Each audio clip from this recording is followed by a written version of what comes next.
Hola a todos, muchas gracias por acompañarme en este video. El día de hoy, de forma muy resumida, les voy a platicar cómo es que el luteranismo se extendió y cómo impactó Europa.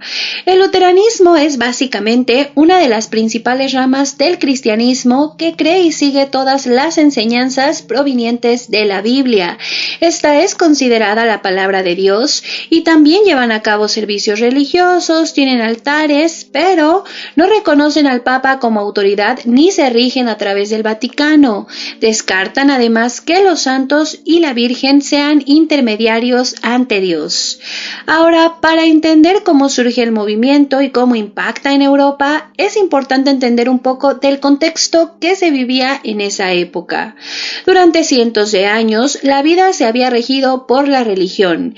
En Europa, la Iglesia Católica designaba generalmente lo que era y no era correcto, así que la Iglesia como institución se volvió muy importante, sobre todo porque muchos nobles europeos, incluyendo los reyes, daban grandes cantidades de oro y tierras para obtener perdones o permisos especiales, como por ejemplo aquellos que les permitían matrimonios entre familias.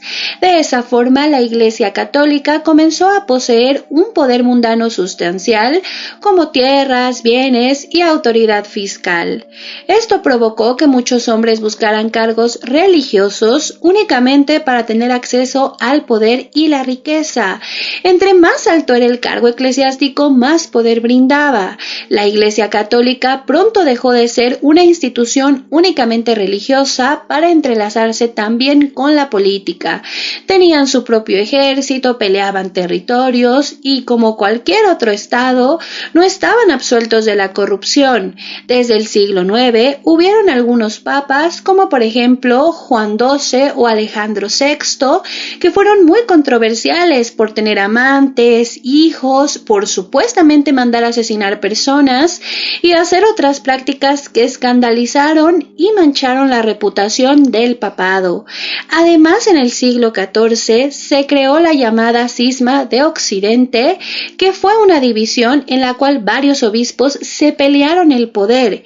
Esta división también fue escandalosa y rompió con la estabilidad eclesiástica.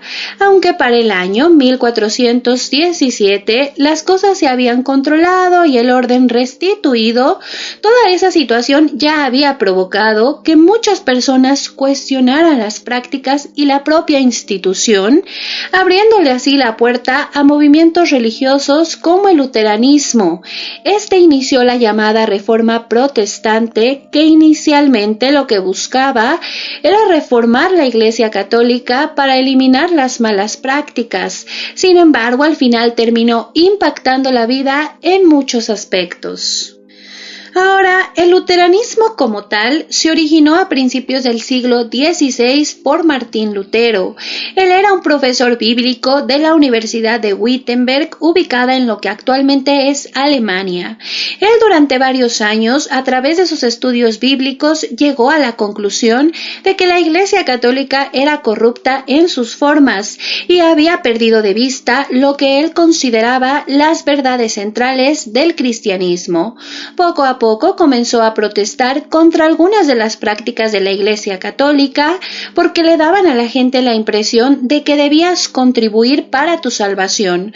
Por ejemplo, Martín Lutero observó cómo Johann Tetzel, un fraile dominico, fue enviado por la Iglesia Católica romana para vender indulgencias y recaudar dinero.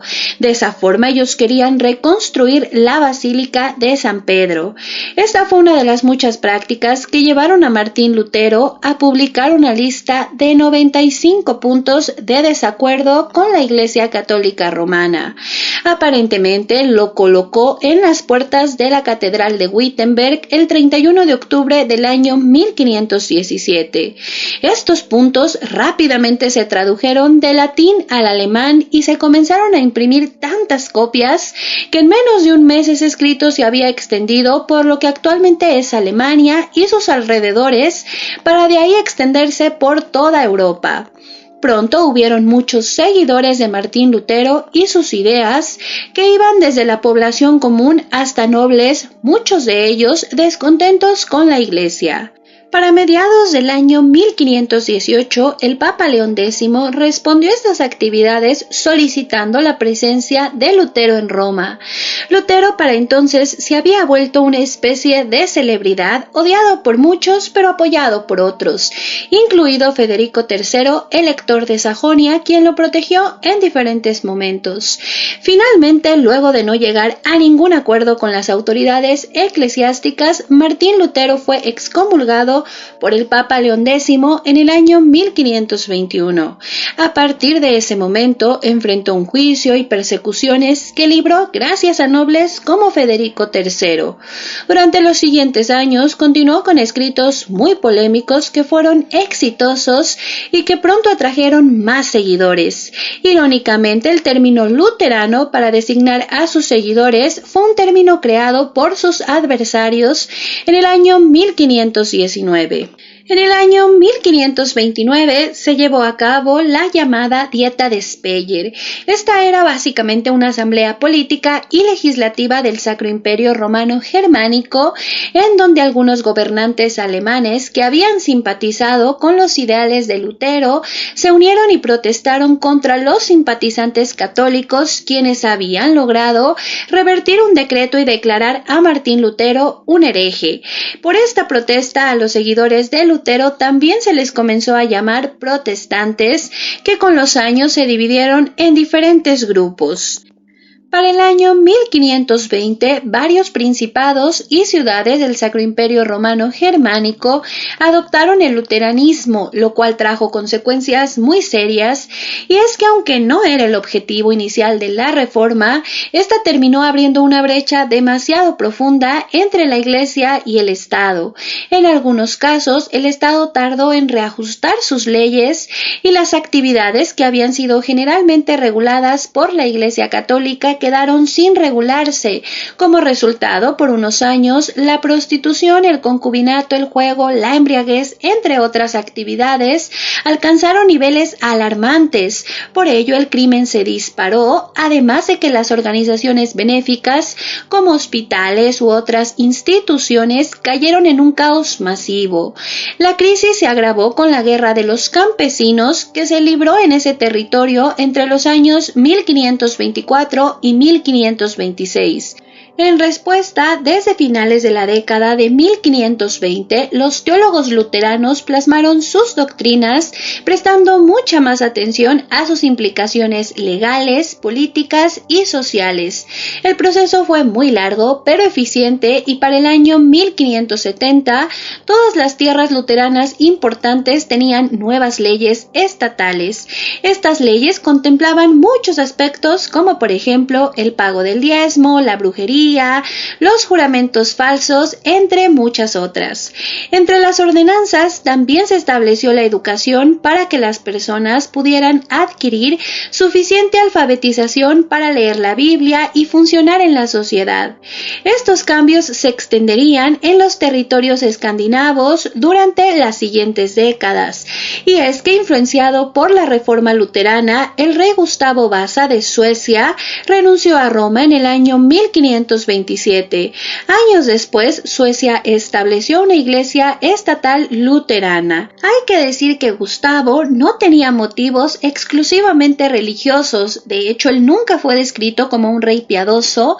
Más bien, primero buscó quitarle a Roma el poder de designar los obispos de Suecia, y de cierta forma Lutero le había dado la justificación teológica para aplastar el poder político de la iglesia y de paso poder confiscar sus riquezas. Sin embargo, esto provocó levantamientos populares en el campo para defender la vieja religión, incluido uno muy serio en el sur de Suecia en el año 1542.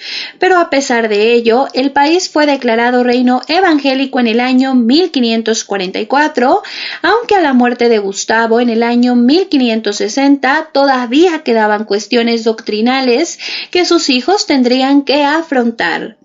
Mientras tanto, algo similar pasó en Dinamarca y Noruega, donde Cristian II, un rey que gobernó brevemente entre los años 1513 y 1523, tampoco estaba tan interesado en aspectos religiosos, mas sí en crear una iglesia nacional bajo su control. En ese momento, la Iglesia Católica en Dinamarca controlaba alrededor de 1/3 de la tierra, mientras que Noruega controlaba casi la mitad, así que Cristian cortó el derecho de los obispos para que no pudieran apelar a Roma, esto alrededor del año 1522, y comenzó a recuperar las tierras que pertenecían a la Iglesia. Cristian se declaró luterano en algún momento, aunque eventualmente volvió a la fe católica luego de haber sido removido del trono. El siguiente monarca, Federico I, permitió que se llevaran a cabo servicios luteranos regulares, aunque la religión oficial siguió siendo el catolicismo, y él inicialmente se había comprometido a perseguir a los líderes luteranos, lo cual no hizo porque eventualmente les brindó protección y adoptó una política religiosa mucho más flexible. Poco a poco las órdenes religiosas fueron expulsadas de las ciudades y sus bienes confiscados. De hecho, Dinamarca se convirtió en el primer estado luterano consolidado gracias al siguiente rey, el hijo de Federico, Cristian III. Él, para pagar sus enormes deudas de guerra, tomó la propiedad de la iglesia y despidió a sus obispos. También eliminó los puestos del consejo que habían sido ocupados por religiosos. Este proceso continuó durante las siguientes décadas y el resultado fue que con estos cambios aumentaron los recursos disponibles para el Estado y se formó una identidad nacional distinta.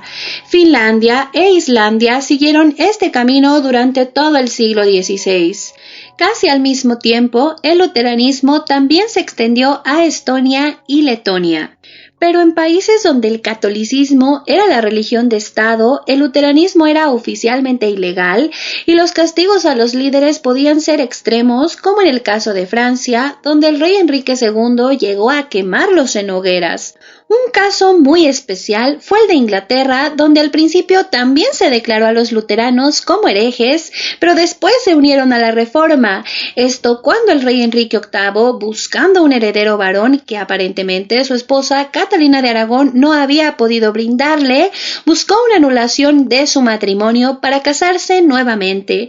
La cosa fue que el Papa Clemente VII no se la entregó y después de años de demoras, el rey inglés declaró en el año 1534 que solamente él debería de tener la autoridad final en asuntos relacionados con la Iglesia de Inglaterra. Casi de inmediato, Enrique disolvió los monasterios de Inglaterra para confiscar sus riquezas y trabajó para poner la Biblia en manos de la población. A partir del año 1536 se requirió que todas las parroquias tuvieran una copia.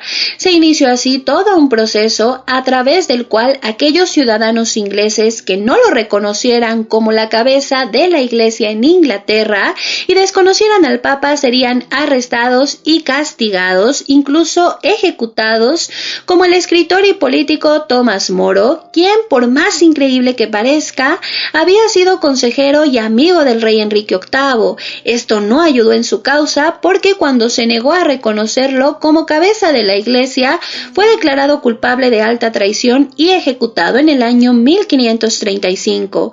Este es un ejemplo, aunque hubieron algunos otros casos. Naturalmente, además de tener un motivo personal, la reforma en Inglaterra, como en los casos anteriores, ayudó a la construcción del Estado moderno y benefició a los nobles en muchos sentidos. Y es que en Inglaterra la Iglesia Católica poseía quizás 1/5 parte del territorio y una enorme riqueza. Estaba claro que mientras continuaba el despojo de las iglesias y los monasterios por parte de Enrique VIII, él y sus nobles aliados se beneficiaron principalmente por la venta de tierras. Además de que Enrique VIII logró sus objetivos, primero consiguió la anulación de su matrimonio catolicismo y segundo, pudo ejercer el control político sobre una iglesia nacional que no iba a desafiar su autoridad como se había hecho el Papa. En este aspecto, Inglaterra se estaba beneficiando y mucho, pues el dinero del diezmo que había ido directamente a Roma ahora iba a la hacienda inglesa. Para ello se creó un sistema para administrar esta riqueza y distribuirla de acuerdo a las prioridades nacionales. La reforma inglesa también tuvo un gran impacto en la identidad nacional, ya que básicamente la reforma convertía a Enrique VIII en el soberano sobre todos los aspectos de la vida de sus súbditos y se estableció un idioma y una cultura nacional. Esto se reflejó también en la política exterior inglesa, donde por algún tiempo la Inglaterra de la dinastía Tudor se convirtió en el poder protestante dominante.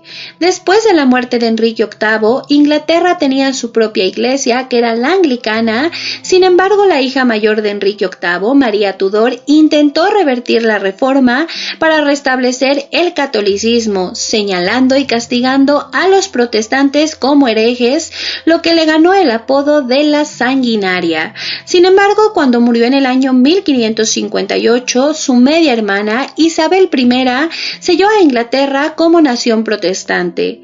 La reforma enfrentó diferentes fases, incluso una contrarreforma alrededor del año 1560, pero finalmente logró establecerse como algo permanente en muchas partes de Europa.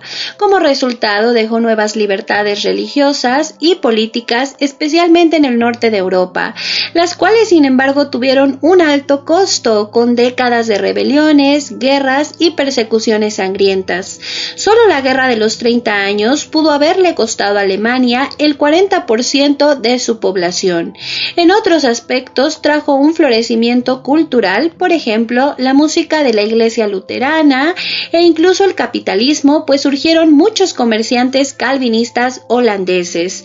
En cuanto al aspecto legal, todavía se puede ver parte del legado de la reforma en las leyes modernas sobre la familia, la educación, el crimen y las relaciones entre la iglesia y el Estado. Y pues eso es de forma muy resumida cuál es la historia detrás del luteranismo, cómo impactó a Europa. La verdad es que pues el impacto varió en las regiones, en algunos lugares tuvieron más oposición, en otras no tanto. Yo más bien se los presento de forma muy resumida y la verdad es que, como ustedes habrán podido ver en el video, más que una cuestión espiritual se trató de una cuestión política y económica, que fue al final lo que guió los intereses de muchos nobles, de muchos reyes, no tanto la cuestión divina o la cuestión espiritual. No, ellos estaban detrás de otras cosas y al final por eso es que la reforma protestante abarca todos los aspectos de la vida, no nada más el religioso. Y pues desde luego que mi intención con este video no es criticar ninguna religión, yo nada más les estoy presentando los hechos que pasaron en ese momento, como están plasmados en la historia. Nada tiene que ver con que una sea mejor que la otra, yo no me estoy metiendo en eso. Y pues eso es todo de mi parte, chicos. Yo espero que les haya gustado el video y muchísimas gracias.